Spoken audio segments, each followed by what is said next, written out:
అందరికీ నమస్కారం. ప్రతి నెల గ్రహస్థితులు ఎలా ఉంటాయి అనేది మనం కిందటి వీడియోలో చూసాం కదా! అలాగే మరి ఆగస్టు మాసంలో ఎలాంటి గ్రహస్థితులు ఉండబోతున్నాయి?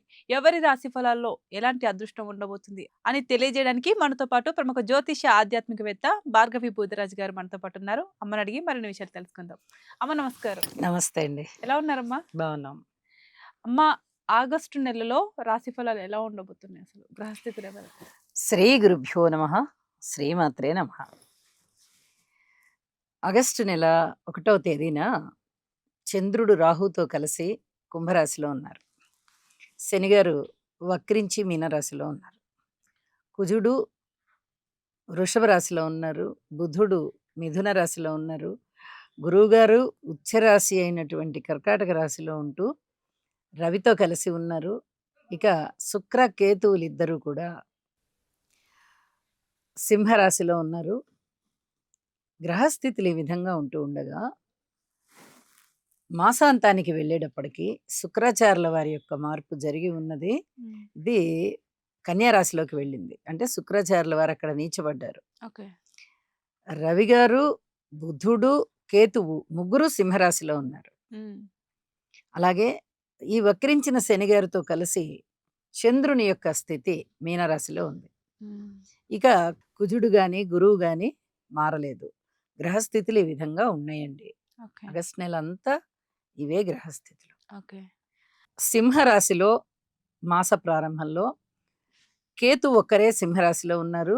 శుక్రుడు కన్యా రాశిలో ఉన్నారు. అమ్మ, మరి ఆగస్టు నెలలో చూసుకుంటే వృషభ రాశి వారికి ఎలా ఉండబోతుందంటారు? వృషభ రాశి వారికి రాశిలోనే కుజుడు ఉన్నారు. మాస ప్రారంభంలో మాసాంతానికి వెళ్ళేటప్పటికి ద్వితీయంలోకి వెళ్ళిపోతున్నారు.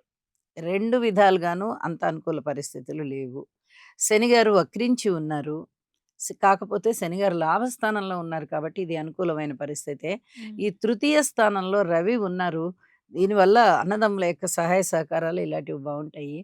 అయితే చతుర్థంలో శుక్రాచార్యుల వారు ఉన్నారు. ఇది కూడా అనుకూలమైనటువంటి పరిస్థితి అనే చెప్పచ్చు. దశమ స్థానంలో చంద్రుడు ఉన్నారు. ఈ 3 గ్రహాలు కూడా చాలా అనుకూలిస్తున్నాయి. అయితే వీరు ఇక్కడ గురువుగారు గాని ఇటు పక్క రాహు గాని అంత అనుకూలించని కారణం చేత కేతువు కూడా అనుకూలించట్లేదు. ఈ 3 పెద్ద గ్రహాలు అనుకూలతగా లేవు, అననుకూలతగా ఉన్నాయి కాబట్టి ఈ 3 గ్రహాలకి స్తోత్ర పారాయణాలు చేసుకుంటూ లలితా సహస్రనామం చేసుకున్నట్టయితే వీరికి ఈ నెలంతా కూడా మాట రూపకంగా చాలా చాలా బాగుంటుంది. పరపతి పరంగా చాలా చాలా బాగుంటుంది. అలాగే సన్మాన సత్కారాలు అందుకునే క్రమంలో వీరి పేరు కూడా ఎన్నిక కాబడుతుంది. అయితే కొంచెం కోపం ఉంటుందండి వీరికి. ఆ కోపాన్ని వీరు జయించగలగాలి. సంయమనం పాటించగలగాలి. మాతృవర్గ రీత్యా బాగుంది. సంతాన రీత్యా అయితే ఖచ్చితంగా ఓర్పు కలిగి ఉండవలసినటువంటి కాలమే. అలాగే భార్యాభర్తల అనుబంధం విషయంలో కానీ, రుణభారాలు తగ్గే విషయంలో కానీ తప్పనిసరి జాగ్రత్తలు తీసుకోవాల్సిందే. ఈ అంశాలన్నిటి పట్ల కూడా వీరు ఎంత జాగ్రత్తలు తీసుకుంటే అంతకంత బాగుంటారు. ఇది చెప్పదగినటువంటి సూచన. లాభస్థానంలో శనిగారు ఉన్నారు అంటే అది అసలు మాటలైన విషయం కాదు. ధనము విషయంలో విపరీతంగా ధనాన్ని ఇచ్చేస్తారు. అయితే ఈ కోర్టు కేసులు గాని ఉన్నవాళ్ళు, పెద్ద మనుషుల పంచాయతీలు గాని ఉన్నవాళ్ళు చాలా జాగ్రత్తగా ఉండాలి.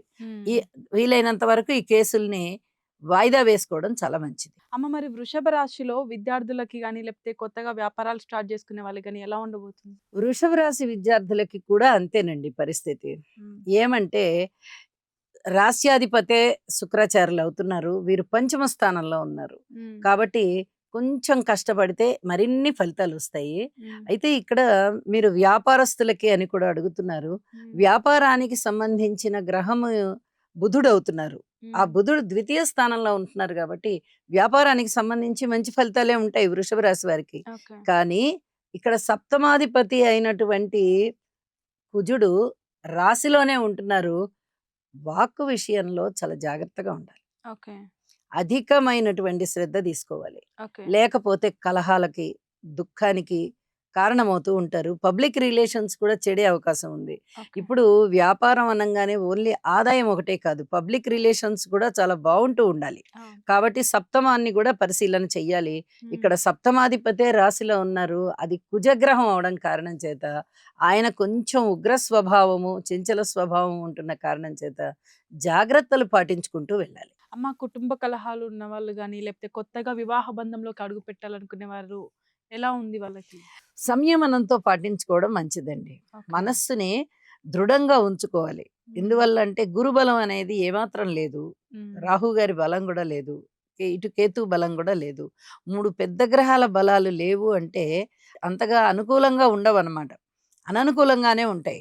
కాకపోతే మనం చేసుకునేటటువంటి భక్తి శ్రద్ధలతో చేసేటటువంటి పూజా పునస్కారాల ద్వారా, దాన ధర్మాల ద్వారా కొద్దిగా పరిస్థితిని మార్పు చేసుకోవచ్చు. అది అచంచలమైనటువంటి భక్తి విశ్వాసాలు భగవంతుని పట్ల ఉండాలి. ఓకే. అందువల్లనే అమ్మవారి స్తోత్రాలు చదవండి అని చెప్తాము. అమ్మవారి స్తోత్రాలు చదువుకుంటున్నట్లయితే మానసికమైనటువంటి సమతౌల్యం ఏర్పడి హ్మ్. అనేక రకాలుగా వీళ్ళు విజయావకాశాల బాటలో ఉంటారు. ఆగస్టు నెల గ్రహస్థితులను బట్టి మీరేమైనా జాగ్రత్తలు తీసుకోమని చెప్తారా ప్రజలకి మీ మాటల్లో? తప్పకుండా చెప్తానండి. శనిగారు వక్రించి ఉన్నారు. ఓకే. ఎప్పుడైనా సరే అశుభ గ్రహాలు వగ్రిస్తున్నప్పుడు దానికి తగినటువంటి జాగ్రత్తలు తీసుకునే క్రమంలో మనము కొంచెం శ్లోకాలు, ప్రార్థనలు చేసుకోవడం చాలా మంచిది. హ్మ్. ఇక్కడ శని, కుజుల స్థితి అంతగా బాలేదు. శని, శుక్రుల స్థితి కూడా అంతగా బాలేదు ఈ నెల. ఆగస్టు నెలంతా.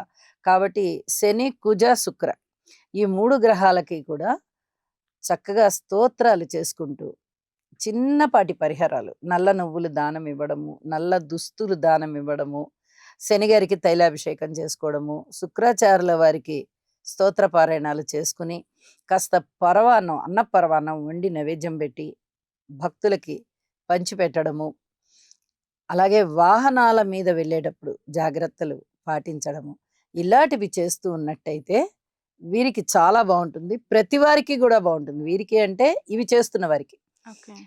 ప్రతి వారికి కూడా చాలా బాగుంటుంది. అలాగే గురువుగారు ఉచ్చరాశిలో ఉన్నారు. హ్మ్. పైగా ఈ సంవత్సరానికి రాజు గురువు అవుతూ ఉన్న కారణం చేత ఆయన చక్కగా సస్యాభివృద్ధిని ఇస్తారు.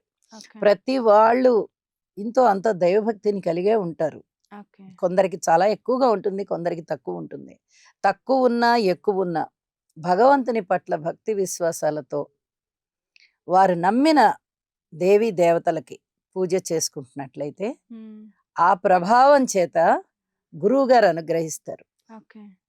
కాబట్టి ప్రతి వారు దైవభక్తిని విడవకుండా హ్మ్. మానకుండా హ్మ్. చేయండి. ఓకే. అద్భుతమైన ఫలితాలు ఈ సంవత్సరం ఉన్నాయి కాబట్టి ఈ నెల కూడా బాగుంటుంది. అమ్మ ఆగస్టు నెలలో ఎలా ఉండబోతుంది? ఎలాంటి పరిహారాలు చేయాలనేది చాలా చక్కగా చెప్పారు. ధన్యవాదాలు. ధన్యవాదాలు. సో చూసారు కదండీ! ఆగస్టు నెలలో రాశి ఫలాలు ఎలా ఉండబోతున్నాయి? వాటికి ఎలాంటి పరిహారాలు చేయాలి అనేది మనం చూసాం కదా! మీరు తప్పకుండా మీ రాశిలో ఉన్న పరిహారాలు మీరు చేయండి. మీరు ఆగస్టు నెలలో అందరూ హ్యాపీగా ఉండాలని మనస్ఫూర్తిగా కోరుకుంటున్నాం. అలాగే ఇలాంటి మరిన్ని వీడియో కోసం మా ఛానల్‌ని సబ్స్క్రైబ్ చేసుకోండి, లైక్ చేయండి, షేర్ చేయండి. Thank you.